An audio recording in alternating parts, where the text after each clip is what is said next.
आज आपण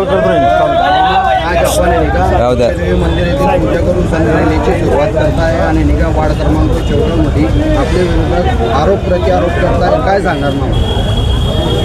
बघा, लोकांना आरोप करण्यापेक्षा विकासाच्या मुद्द्यावरती लोकांना राजकारण आवडतं. आरोप करणारे 2% लोक असतात फक्त, आणि त्या आरोप करणाऱ्याकडे आम्ही दुर्लक्ष करतो.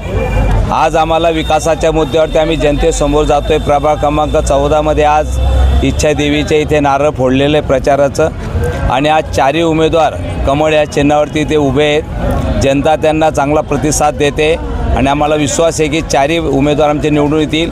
जळगाव महापालिकेवरती महायुतीचा महापौर होईल, याच्यात कुठेही शंका नाही. आणि आम्ही 2026च्या निवडणुकीला समोर जात असताना विकासाच्या मुद्द्यावरती जातो आहे.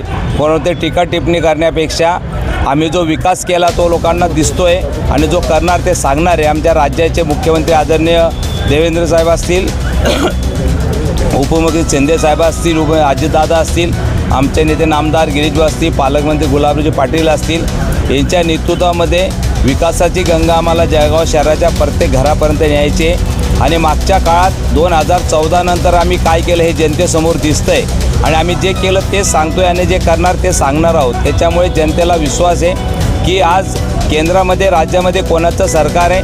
आणि आज जे विरोधक म्हणत आहे, माझा प्रश्न त्यांना आहे की तुम्ही उभे आहेत हे विकास करू शकतील का?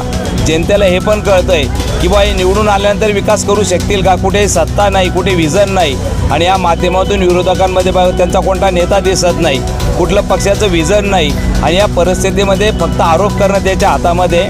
मला वाटतं आम्ही आरोपाला भीक घालत नाही, आम्ही फक्त विकासाच्या मुद्द्यावरती जनतेसमोर जाणार. धन्यवाद.